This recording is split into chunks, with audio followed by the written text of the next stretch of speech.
Well, good morning and welcome to Zen Fits 10 minutes.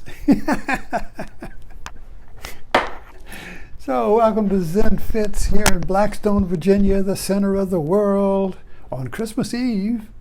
But you too are the center of the world. So, the title of this talk is The Best, Worst Waitress in the World. So, every year we have my sister-in-law, and they live down in New Bern, and so we meet halfway for exchange gifts. Saves postage, they say. But then I spent $50 for lunch. Anyway, we stopped at this restaurant there, some steakhouse, and it was because of COVID, it was empty, and I think we had a table of 6, and we were just a few other people there. And they had a big sign up, hiring, and we had a waitress, and we had to wait. We had to wait in order to get a table, and then we had to wait a long time to get some menus. And but this waitress made us laugh. I mean, she was very personal. She'd get up with you and make jokes about you, and make jokes about the service, and. And so, like with the tea, I had a lot of fun with the tea. She just created this atmosphere of fun, And so I said unsweetened tea, and then I said, but give me a little bowl of sugar on the side so I can put the sugar there and drink it like that. So it was just kind of that kind of a thing, And so it went on like that, just one screw up after another. When we got the food, everybody got the wrong food, and then we started to get the checks, and she got the checks all mixed up, and I got my brother-in-law's check, and he got mine, and then there was stuff left off. We had to correct it. We're laughing all the way, and so at the end, we thanked her, and I said, tell your manager that we really enjoyed your service. So she sent the manager out there, and we told him, and then he brought the cook out there, and we thanked him for the cook. The food wasn't that great. But anyway, it just went like that, and so she was definitely the worst waitress I have ever experienced, and yet I had the best time with her.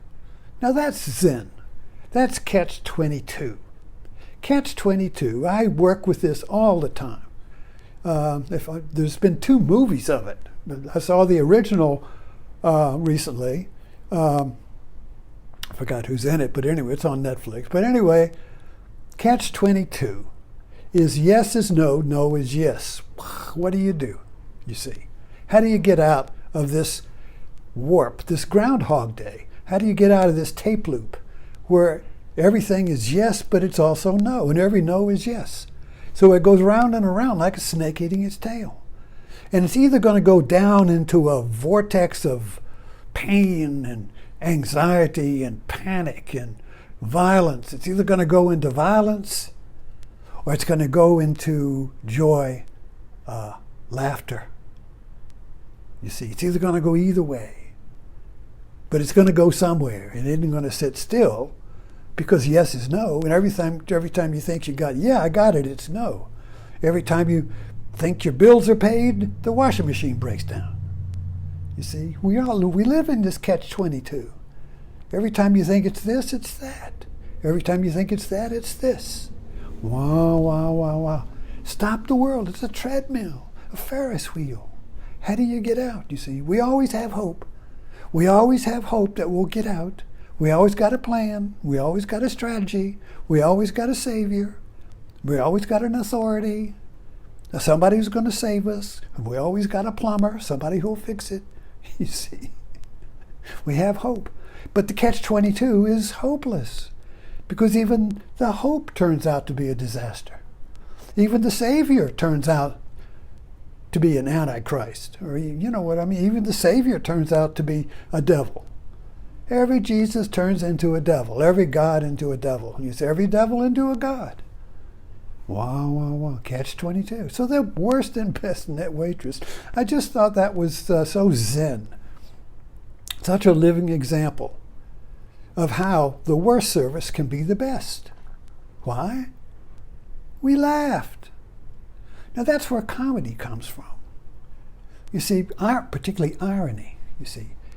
Ironic humor is humor that is a catch-22. When you create when there's a contradiction, yes is no, no is yes, that's a contradiction. You can't get out of it. It's a knot. It's a vice. It's a struggle to get out of something. It's Brer Rabbit with the tar baby. No matter what it's you on flypaper. No matter what you do, you got this flypaper stuck. You know, the old vaudeville acts, the old Laurel and Hardy movies were always using that. You get stuck on something, and the effort to get unstuck gets you more stuck. That's a constant visual demonstration of catch-22. The struggle to get out gets you deeper in. So it expands. And this is where it's either going to go into violence and self-destruction, or it's going to go to creativity and laughter. It's got to go one way or the other, you see, because it can't be stable. It's two opposite forces going round and around in a yin-yang, a snake eating its tail, faster and faster and faster and faster until now that is either going to be the amplifier blowing up because the mic is too close to it, or a civil war, Syria, or an atomic bomb in the end of the world, or it's going to be a new birth, a new world, a new way of being, a laughter, a joy, a Christmas Eve. Well, we're at Christmas Eve, aren't we? This is the birth of a new way of being. This is the birth of a laughter, a joy of life on the ashes of destruction. This is Zorba.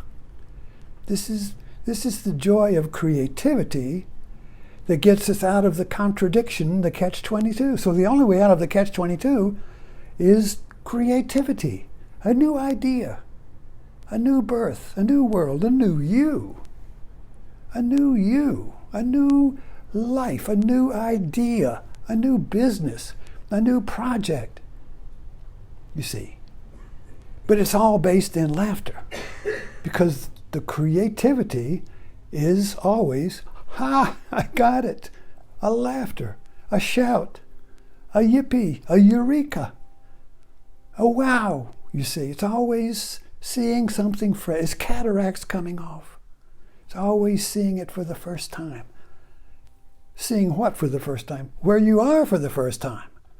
So the creative act is seeing where you are for the first time. That's why they say, well, there's no enlightenment. You're already where you are. See it for the first time, and that's awakening. I wake up and see myself for the first time. I look in the mirror and say, hi, I see you for the first time. I see you. Where have you been all my life? Well, you see your partner, you see your family, you see your house. Where have you been? Nowhere. Everybody's been here. It's like coming back to Canvas in The Wizard of Oz. Oh, I never left Kansas. The world was a dream, you see. The catch-22 is a dream. And you wake up with laughter. So my best and worst waitress was kind of like my little Zen in everyday life, you see. So waking up is discovering the catch-22s in your everyday mind, in your everyday life, in your everyday house, in your work, in your job, in your family. There's catch-22s everywhere. Whenever you feel negative, you're going down. Oh my God, oh shit, there's a catch. You're going down. But you could be going up into a new way, a new idea, a new being, a new Christ. Okay. How long? 9, almost 10 minutes. The sand is almost out. Thanks for dropping in. See you tomorrow. What the heck?